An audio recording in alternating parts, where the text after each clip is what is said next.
So this is another video where I show you just how to use an agent inside of Visual Studio Code to populate a Jupyter notebook. Now, Jupyter notebooks, you will know that they are, sort of, I think arguably the de facto standard in data science. And in my research group, at least we just use Jupyter notebooks to do all our statistical analysis of data. But, they take time to generate, and an agent, will populate that notebook for you. So I've done a video where I show you exactly how to do this. And we're going to do the same today, but we're going to compare some of the models. And I'm going to keep the best one till the end, and it really stands out. It's far better than all the others. So what we're going to do is a little data set where we're going to pretend that there's some disease in the community with about, I think it was 18.6% prevalence in the population of this disease.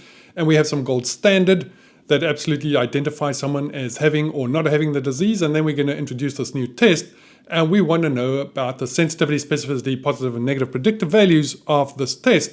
So we're going to write a prompt to say, analyze this data and follow this research plan in calculating these metrics for us.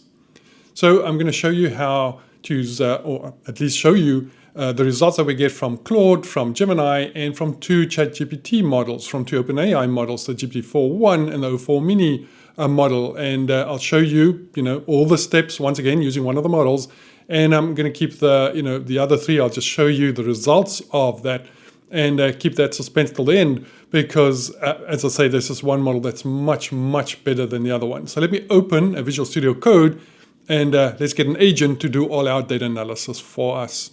So I've opened Visual Studio Code and I've opened a folder, and inside of that folder there is a single file that's our CSV file that contains our data, just the two columns, the first one indicating whether the disease is present or not, the second indicating whether our new test result is positive or negative for this disease.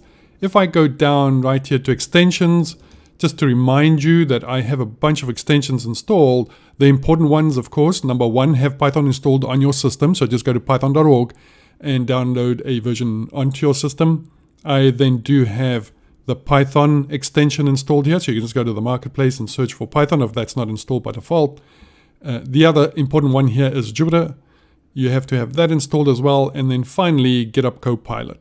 So those are the three important extensions that you have to have inside of Visual Studio Code for you to use an agent to create and populate your notebook for you. So let's go back to the Explorer. So what I'm going to do, as always, you can look at the previous videos. You've got to give instructions to your agent. And the way that we're going to do that is hover here right next to the name of our folder. And I'm going to click on the second icon there, which is a new folder. And I'm going to call it .github. Very important to have that .github. And I'm going to press enter or return. And while that's highlighted, I want to create a subfolder. So I'm going to hit on that folder button again. And I'm just going to call it instructions. Instructions. And now you can see it's a subfolder within the .github folder. It's still highlighted because inside of that instruction subfolder, I want to put a file. So I'm going to click on the new file icon. And you can see it's slightly indented because it is in the instruction subfolder. And I'm going to call this notebook.instructions.md.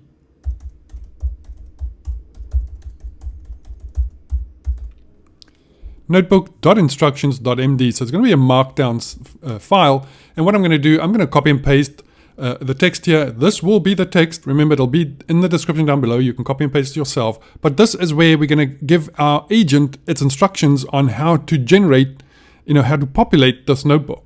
So there we go. Right here at the top, you see it's just a little minus symbol just to open and close this preamble. And it's applyTo : space and then notebook inside of quotation marks. And then just some normal markdown. This line here is prepended by a single hashtag that denotes this as a title. And then I'm just using little stars. You can also use minus symbols there. That just, that's just a list. Just creates a list. And you can read through this. Let me just close my Explorer there, give you a little bit more space there. Now, this is the instructions to the notebook. Pause the video, have a read. Put down in the comment whether you do anything else. It'd be lovely to see what other people's instructions to their notebooks are. Now, depending on the model that you use, it doesn't really listen to all of these, specifically the print statement. I've mentioned this before. Depending on the model, specifically Claude, there'll be a lot of print statements. And I would rather have markdown cells that explains the results of my code. Nonetheless, it actually looks pretty good. Especially in Claude, but we're going to try GPT-4.1 here and we'll see how it does. So there's instructions. Pause the video, have a look at that. Let me just scroll over so you can see the rest of this line. long line there. I'm just trying to say, look, rather put stuff in a markdown cell than use excessively or make excessive use of print statements. So that's it, our MD cell. Let's open the Explorer again. Now I'm just going to click in a blank section there because now I want to create my notebook file, and I just want that not to be within this instruction subfolder. So I just want it to be in the same folder as my metrics.csv file. So I'm just going to call it analysis. I'm going to call it OpenAI. I'm going to call it GPT-4.1.ipynb. Very important because this is a notebook. So we see the notebook's open there. I can create a code cell. I can create a markdown cell. Now I'm going to be pedantic. I'm not going to let Visual Studio Code manage any of this. I'm going to select the kernel. So I'm going to click on select kernel because this notebook needs to know, it has to have a version of Python to run inside of this notebook. So I'm going to go down to Python environments. I'm not going to select one of the old environments or one of my Python installations. I want to create a brand new environment inside of this folder. And now I'm going to click on virtual environment. And now I will select one of the versions of Python that's installed on my system. And there you go. You'll see there the .venv folder gets created there, subfolder within my working folder. And that's where a copy of Python is going to be installed. And I just want to work with that copy, and if the notebook adds any new packages, it's just going to be added to this version of Python and not my main versions of Python on my system. I really don't want to mess those up. So that's a pretty standard way working in data science. You really don't want to work with those main installations of Python and add packages and create all sorts of dependency problems. You want a virtual copy of Python in each one of your folders.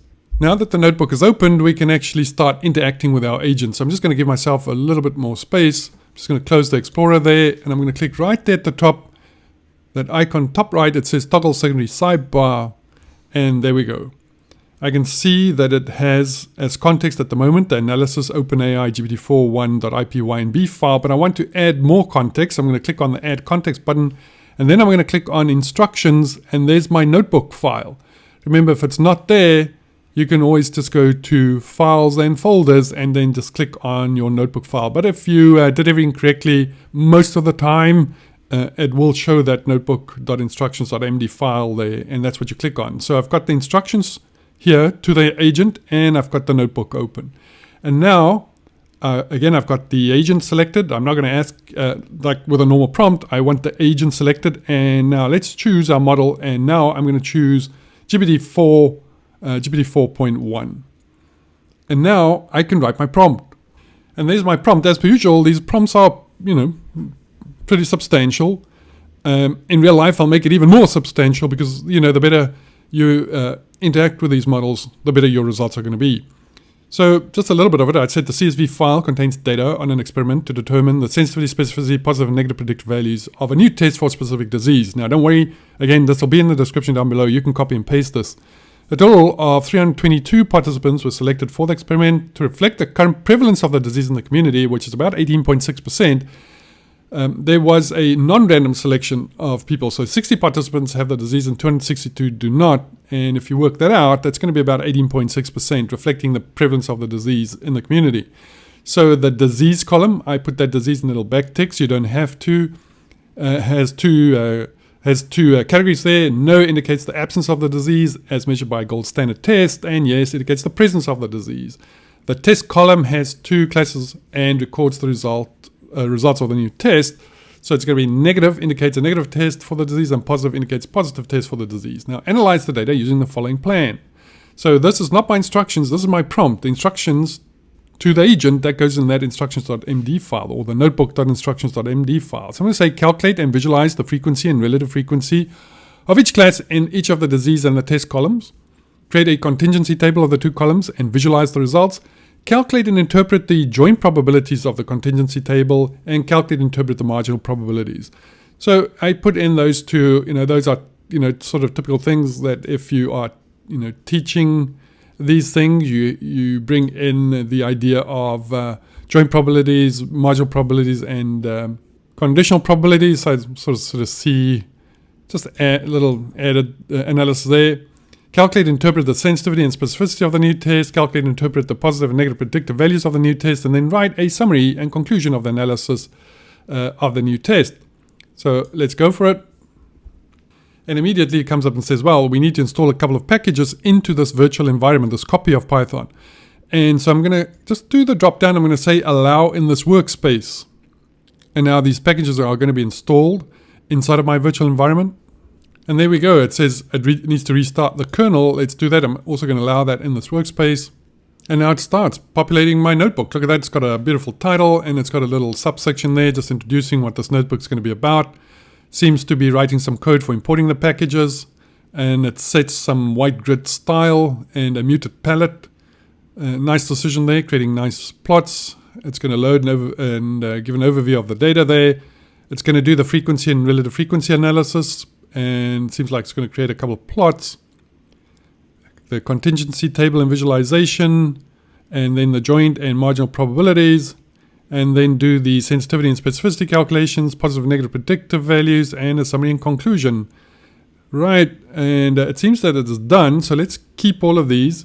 Now, one thing that is not happening here is that the code's not being executed as it goes. So, now you're going to have to wait to find any errors in your code, which in my experience seems to be the common thing if you choose one of the OpenAI models, but not so for Gemini, and specifically not for Claude.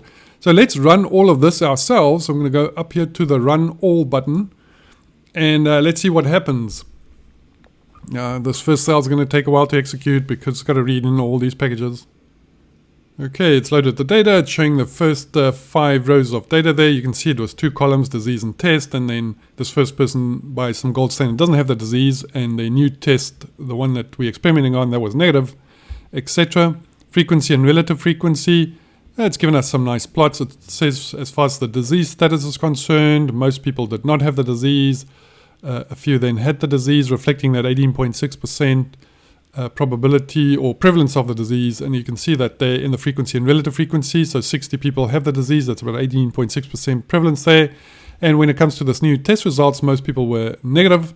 248 of them, reflecting about 77% of the new tests were negative and positive. So that's great. The contingency table. And now it's going to give us a bit of a visualization there. And it's just doing that through this little heat map. And so we can see the false positive, false negative, 2 positive, 2 negatives there. And we can also see our little contingency table. When it comes to the joint probabilities, once again, we're just going to take each frequency there and just divide by the sum total of participants in our study so we can see the joint probabilities there. The marginal probabilities, of course, that's just going to tell us what percentage of people have the disease and do not, and how many tests are positive and negative. Then comes the sensitivity and specificity. It works out a sensitivity of 75% and a specificity of 88.9%. Positive and negative predictive values. It is just it's not going to use the total probability there because the prevalences is going to be the same as in the population. And then it just writes a little summary, but it's not writing a summary based on... it's not going to give us some summary and conclusion based on the results that we found. It's not interpreting those at all. So there's our notebook. Let's just close this chat window so you can see the notebook generated. And I think, I suppose it's not too bad as far as this GPT 4.1 model from OpenAI is concerned. So let's save that. What I'm going to do next is just not run through all of this, but just show you the notebook that was generated by Gemini. So here's the notebook created by Gemini. You can see there's the exact same prompt, and you can see the steps that it went through right here. I obviously suggest that you do this yourself and see there, is everything that happened.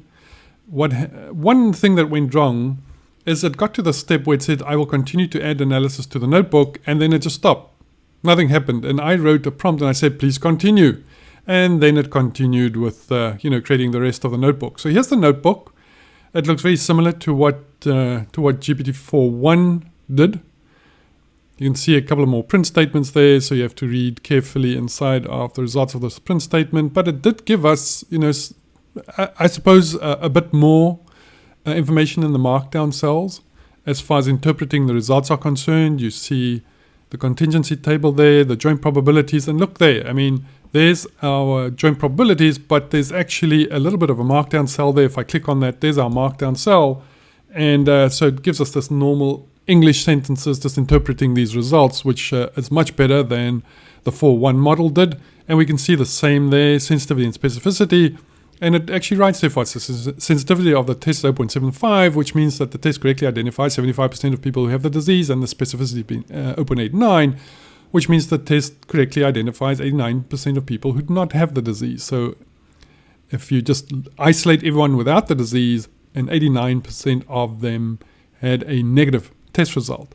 Positive, negative predictive values, remember that swings it around. What's the probability that you have the disease given the test was positive? Probability that you do not have the disease given that the result was negative. And it does a little bit of explanation and the summary and conclusion right there. So I think this is one step up from what the GPT-4.1 model could create.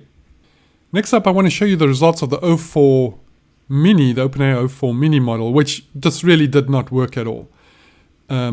It didn't generate the code. Initially, it just wrote the code like this, which I then had to click on this little button, which says apply the analysis to this file, which it did, but then ran into so many errors. It tried to install the packages by doing installation within the notebook itself, which is a horrible idea. Just rather open a terminal or use the built-in capabilities of Visual Studio Code to load those packages into your virtual environment. This just didn't work at all. And if I just quickly scroll down, if I scroll down here, this is just horrendous, trace 0, trace 1 in a plot, that means nothing.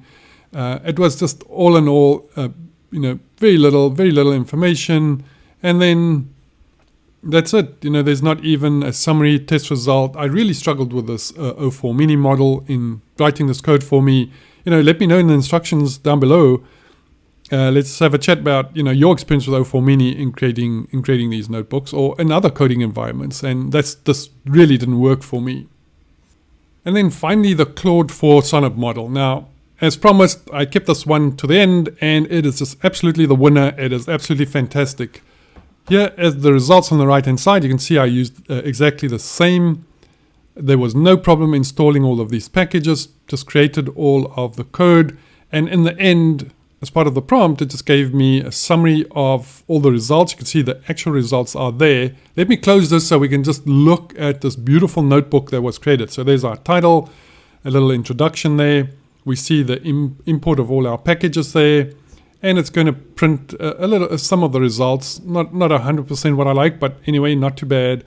It gives us in a normal markdown cell there, the dataset contains 322 participants, nicely highlights that. The disease, the gold standard diagnosis with 262 patients without the disease and 60 with.